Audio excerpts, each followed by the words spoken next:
It's the game that no one wanted to be playing in, but two teams are now ready to battle it out for a bronze medal at the Rugby World Cup.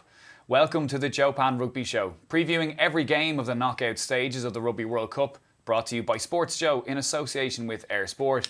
I'm Rob O'Hanrahan, and here to preview the third and fourth place playoff of the 2019 Rugby World Cup is Joe's head of rugby, Jerry Flannery. Wales take on New Zealand in Tokyo at 9 a.m. Irish time on Friday. The Welsh lost an attritional battle against South Africa in 1916 last weekend as they fell agonisingly short of their first ever final. While New Zealand's run of 18 consecutive World Cup wins came to an end, Steve Hanson's men were comprehensively beaten by England 19-7 as they lost their first game at a Rugby World Cup since the 2007 quarter-final. Both of those teams will now face off in Friday's game to decide who takes home third place at the Rugby World Cup. Jerry, I mentioned there at the top of the show that this is a game that no one wants to play in, and I want to look at the mentality of this. Surely both of these sides just want to be on a plane home. Yeah, I don't. I wouldn't be a fan of those. The third, fourth place playoff. I think, there's a big thing about player welfare globally now. In that, professional players are playing too many games. This is a game that's, to me, is unnecessary. I think once the All Blacks lost to England, once Wales lost to South Africa, just let them go home now. Let the players get another week of rest. And then just let them get back for their provinces, for their clubs, and get back into that. This it's quite unnecessary, in my opinion. I don't think it doesn't serve a huge purpose. No one ever really remembers these games. Yeah. Obviously, for the guys, it's a chance to put on an international jersey again, but for a short turnaround, it's not even paying it respect when Wales go from playing on Sunday to now having to turn around such a short turnaround and play the All Blacks. Yeah. How do you prep for that? I mean, if you look at, say, for example, like you're saying, Wales on Sunday, already riddled with injuries, how do you prep for that? Surely you've just been knocked out of Rugby World Cup. You want to go out, you want to enjoy a little bit of time with your team. That affects all that, surely, doesn't it? Yeah, it does. I think, to be fair, I'm not sure. I think we're not privy to what Warren Gatland said after the game, but I would imagine he just wanted to, after they lost to South Africa, he said, listen, I'm proud of you, have a few drinks tonight.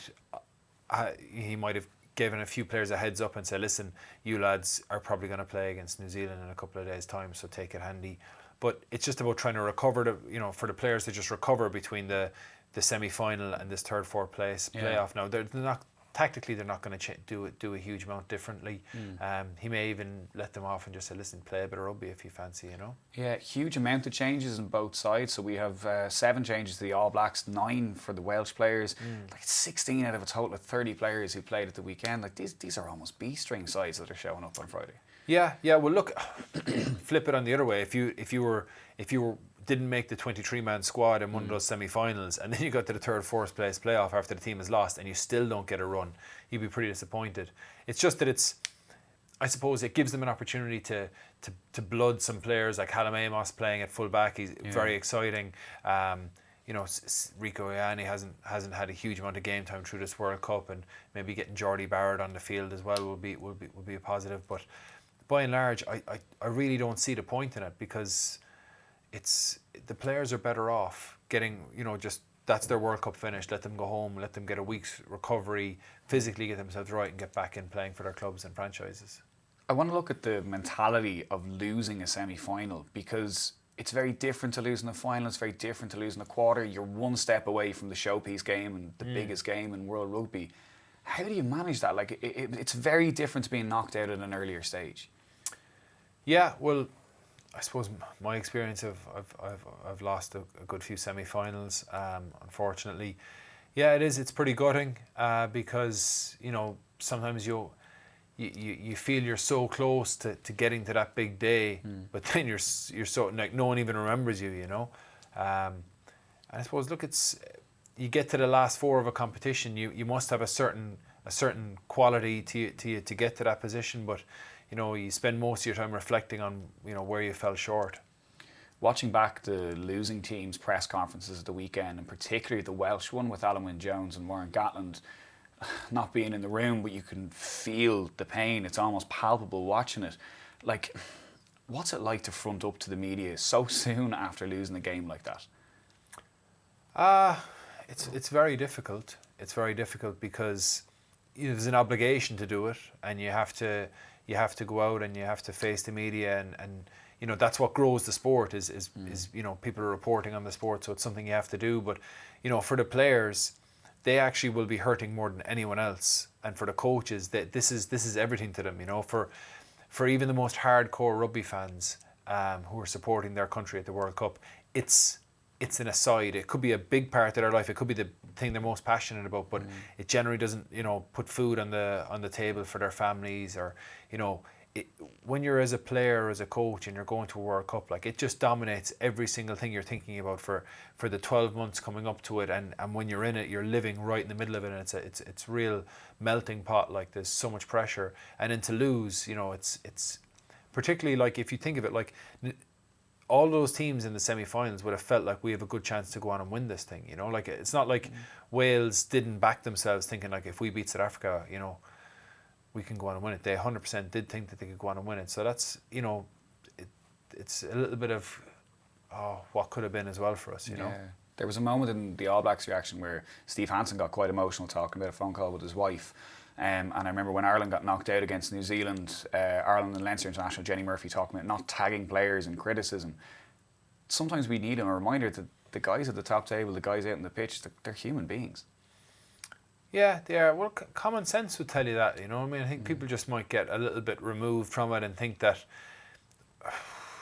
I don't even compare it to football and say that, most of the rugby players, like, they don't earn enough money that they can just, like, not care about results and just go sack it off and I'll just move on to the next club, or next time a tournament comes up I'll perform at that, because it's very much like you have a short career, you're going to have to work after it, and it really hurts when people, like, you get a couple of opportunities to really leave your mark as a player and as a coach as well. And it can really, really hurt when things don't go well for you, when you pour everything into it. But that's sport as well, You spoke about it last week, about particularly playing for Munster and living in Limerick, that it can be quite close quarters, and that, like, people, all they want to do is talk to you about rugby. After a loss like that must be one of the last things you want to do, though. Yeah, and most lads try and get away for a little bit, because when they come back, everyone will want to probably go through the autopsy of why they lost and chat, and most guys just want to get a break from it and just come back and get mentally refreshed.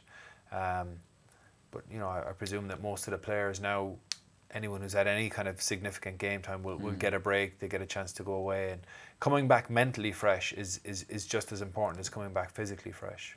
New Zealand didn't take much of a break. They had their semi-final loss on Saturday, and then on Sunday, a couple of key players and Steve Hansen himself had a media briefing, which I thought was really interesting, kind of once the dust had settled a little bit, and they could have, I suppose, a little bit of a debrief with the media once they kind of, I suppose, they had a chance to reflect on it rather than the heat of the moment straight afterwards.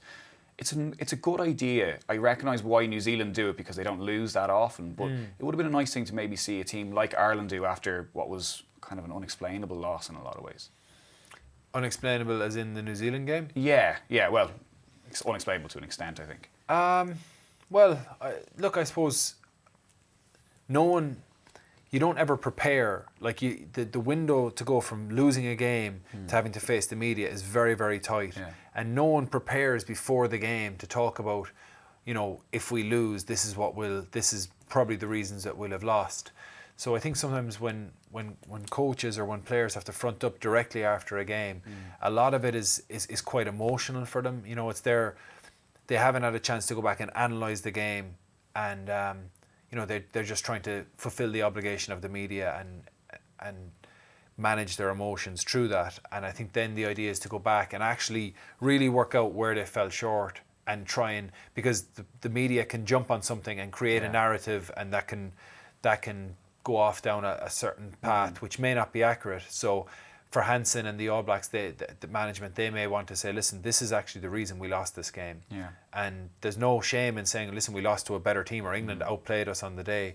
And I think doing something the following day allows you to take the emotion out of it, allows you to kind of say, well, this is why we lost this game. Because I'd imagine in New Zealand, there's every single media outlet is looking, trawling through, why did New Zealand lose? And some of the stuff is accurate, some of the stuff is probably wildly inaccurate, and they're trying to control that narrative themselves. Yeah, they were two very different semi-finals, we mentioned that, but as a result they're two very, very different defeats.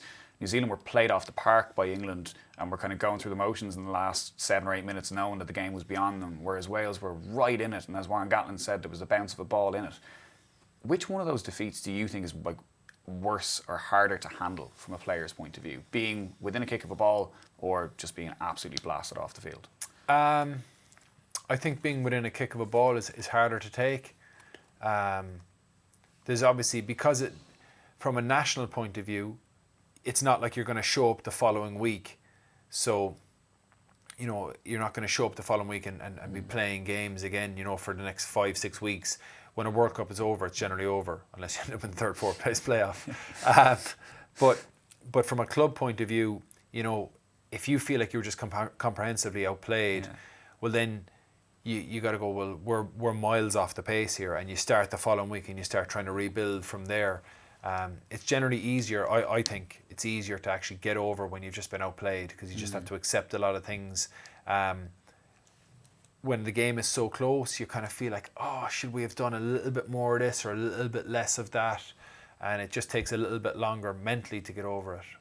Looking ahead then to the game on Friday, I mean, what do the teams do? You mentioned that there might be a little bit of freedom there to go out and just throw the ball around. Like, you can't change your game plan. There'll be players there who will just be looking to make their mark. I'm thinking Owen Lane, who was called over to the Welsh squad, and if this is his first appearance. It should be an exciting game. If you have that kind of looseness to it, and particularly the way New Zealand can throw the ball around and players with a point to prove, this could be a really exciting game. Yeah. I think New Zealand are definitely going to throw the ball around, and they're definitely going to play a lot of rugby. For Wales, the way that Wales have been playing, it's difficult to go from very much a kick-focused game plan and then suddenly just shift 100% over towards the run focus, because you spend most of your time in training focusing on the kick. So you're not actually working on the catch-pass skills as much. So whilst they, it also creates a little bit of a negative connotation if you go out, if as a coach turns around to a team that's had a kick-focused game plan, primarily kick-focused, and just says, lads, I want you to enjoy yourselves today, go and run the ball. It's almost like saying, like, I know that this is quite a negative way of playing, or, I'm trying to contain your ability to express yourselves on the field. So I'm not sure if they want to go that way. It just may be that they will look for run options a little bit more, but still keep the focus on what they're doing kicking wise. It'd be very different to the game against South Africa. Warren Gatland described it as an arm wrestle afterwards, but they kind of got dragged down into South Africa's game rather than playing their own in a lot of ways. I think there's probably a little bit of a misconception around Wales, because if you look through the Six Nations, like, they were very much focused on just getting out of their own half on the kicking game. It's just that they have a lot of players there who can spark their game. You saw at the start of this World Cup, you saw how dangerous Gareth Davies was in the pool stages, like in creating out of nothing, and you saw some nice interplay from the Welsh backline. You didn't see any of that really from South Africa, realistically. Like, for most of their tries have come from based off structure and off set piece and off the power of their forwards. So I think that people probably didn't lump Wales in with South Africa so much, as in like saying, oh well, they both played a similar game plan. But when it came down to it, when you saw them both play in the semi-final, you could see it was like a kick fest, Yeah. Kieran Reid starts at 8 for the All Blacks on Friday, his last ever game. It's a strange way for him to bow out, really, in a bronze final. Yeah, it is and it isn't, in terms of no one really gets to pick when they go out. When people say, like, a lot of people were saying for Parise, oh, this is unfair that Parise bows out like that. But rugby's a game. It's a game, and no one actually just says, well, if you play X amount of games, then we give you this lovely send off where you win a trophy. It doesn't work out like that. Kieran Reid has had a phenomenal career. He's been incredible, as has Sergio Parise. And it just happens to be that this is the way their international careers could finish. Yeah. Warren Gatland and Steve Hanson's last game as well. Again, Steve Hanson was reminded his career was over after the semi-final loss. Yeah, it's crazy. I know, but then he pointed out that he has this game. Does that factor into it at all? I mean, in terms of the way they approach it, but also the players. Like, particularly, I'm thinking for Hanson, who's been involved in the All Blacks for 15 years, and Gatland for so long with Wales and the success he's brought them, the players will want to give them a huge send-off as well. Yeah, they will. I think, look, I can only speak for, like, whenever I went on the field, and I would always be nervous that, like, I need to try my absolute best or I'll get embarrassed. Yeah. And I think that most of the players will have that, no matter, like, I don't know what Bowden Barrett's mindset is when he goes in the field. He's probably one of the best players in the world. He is one of the best players in the world. But there's still always that thing where, if I don't actually really, really give it everything today, I could end up, like, shaming myself, or you should have pride in your performance. So I think the players, along with the coaches, will all be, they'll be keen to perform as best they can. But it's because they have to fulfil this fixture. But I'm sure if Steve Hansen and Warren Gatland had their way, like, the game, that would be the World Cup over. Yeah. Warren Gatland and Steve Hansen both announced before the World Cup that they would be leaving.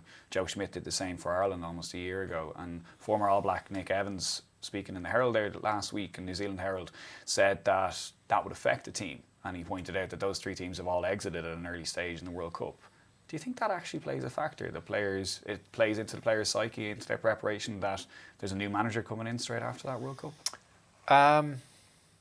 My gut reaction would be to say no, but maybe there's something in it. I think Graham Henry has probably gone on and won a World Cup. I'm not sure. I think he might have finished up after that World Cup, and that would disprove that theory. Yeah.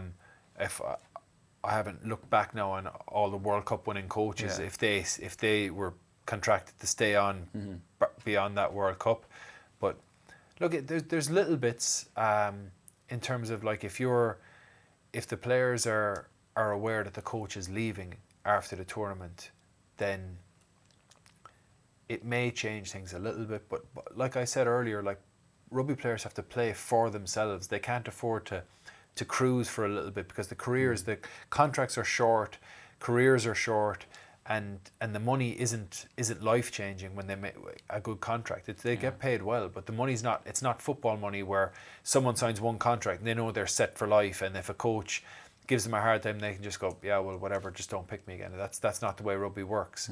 And that values of rugby as well. Most of the guys who, I don't know whether it's people who generally, love the values of rugby, get into it, or is it rugby forms people a certain way? But that's generally not what I've encountered with rugby. Sticking with that idea of, I suppose, you've mentioned a couple of times now, like, that the wages in rugby aren't the same as soccer, but soccer kind of enjoys almost the same profile in Ireland as it would do across the world.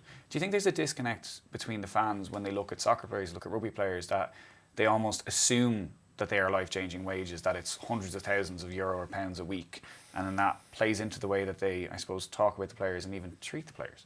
No, I don't think that's completely accurate, because I think one of the strengths of Irish rugby, there's definitely a portion of the population that probably like people who are just kind of begrudgers, who possibly just like to see people fail. And obviously, look, you see all of the build-up towards the World Cup. You see all the marketing and all the adverts about the Irish rugby team are going to World Cup and the team of us and all that stuff. And then when they fail, like, people kind of go like, oh, that was that was a load of rubbish. But it's not really fair. I think that for the majority of people, that they can generally have a bit of an affinity with the players, because look, I can speak on, like, the players are generally quite relatable to, you know what I mean? Like, they all have kids, they have to work after they finish playing. It's not like they live this completely different life like a footballer could.